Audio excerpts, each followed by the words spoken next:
King James Version. Daniel chapter 6. It pleased Darius to set over the kingdom 120 princes, which should be over the whole kingdom, and over these 3 presidents, of whom Daniel was first, that the princes might give accounts unto them, and the king should have no damage. Then this Daniel was preferred above the presidents and princes, because an excellent spirit was in him, and the king thought to set him over the whole realm.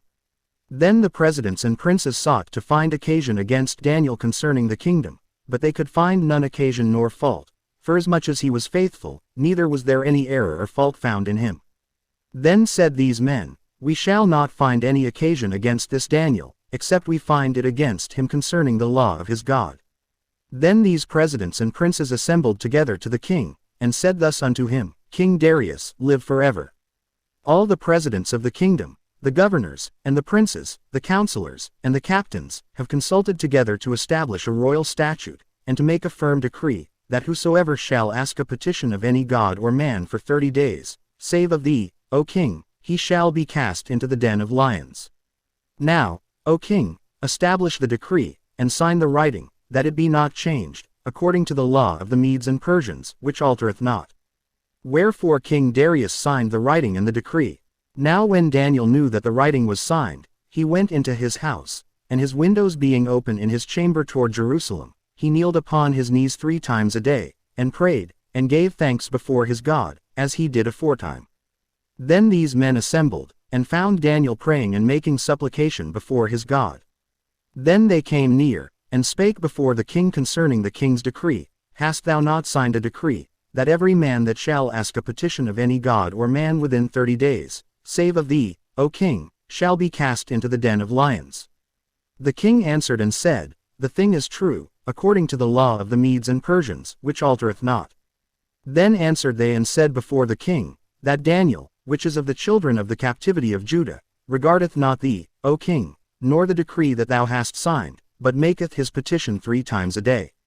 Then the king, when he heard these words, was sore displeased with himself, and set his heart on Daniel to deliver him, and he labored till the going down of the sun to deliver him. Then these men assembled unto the king, and said unto the king, Know, O king, that the law of the Medes and Persians is, that no decree nor statute which the king establisheth may be changed. Then the king commanded, and they brought Daniel, and cast him into the den of lions. Now the king spake and said unto Daniel, Thy God whom thou servest continually, he will deliver thee. And a stone was brought, and laid upon the mouth of the den, and the king sealed it with his own signet, and with the signet of his lords, that the purpose might not be changed concerning Daniel. Then the king went to his palace, and passed the night fasting, neither were instruments of music brought before him, and his sleep went from him. Then the king arose very early in the morning, and went in haste unto the den of lions. And when he came to the den, he cried with a lamentable voice unto Daniel, and the king spake and said to Daniel, O Daniel, servant of the living God, is thy God, whom thou servest continually, able to deliver thee from the lions? Then said Daniel unto the king, O king, live forever. My God hath sent his angel, and hath shut the lions' mouths, that they have not hurt me, forasmuch as before him innocency was found in me, and also before thee, O king, have I done no hurt. Then was the king exceeding glad for him, and commanded that they should take Daniel up out of the den.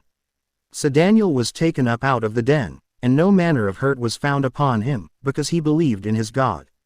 And the king commanded, and they brought those men which had accused Daniel, and they cast them into the den of lions, them, their children, and their wives, and the lions had the mastery of them, and brake all their bones in pieces or ever they came at the bottom of the den. Then King Darius wrote unto all people, nations, and languages, that dwell in all the earth, Peace be multiplied unto you. I make a decree, that in every dominion of my kingdom men tremble and fear before the God of Daniel, for he is the living God, and steadfast forever, and his kingdom that which shall not be destroyed, and his dominion shall be even unto the end. He delivereth and rescueth, and he worketh signs and wonders in heaven and in earth, who hath delivered Daniel from the power of the lions. So this Daniel prospered in the reign of Darius, and in the reign of Cyrus the Persian.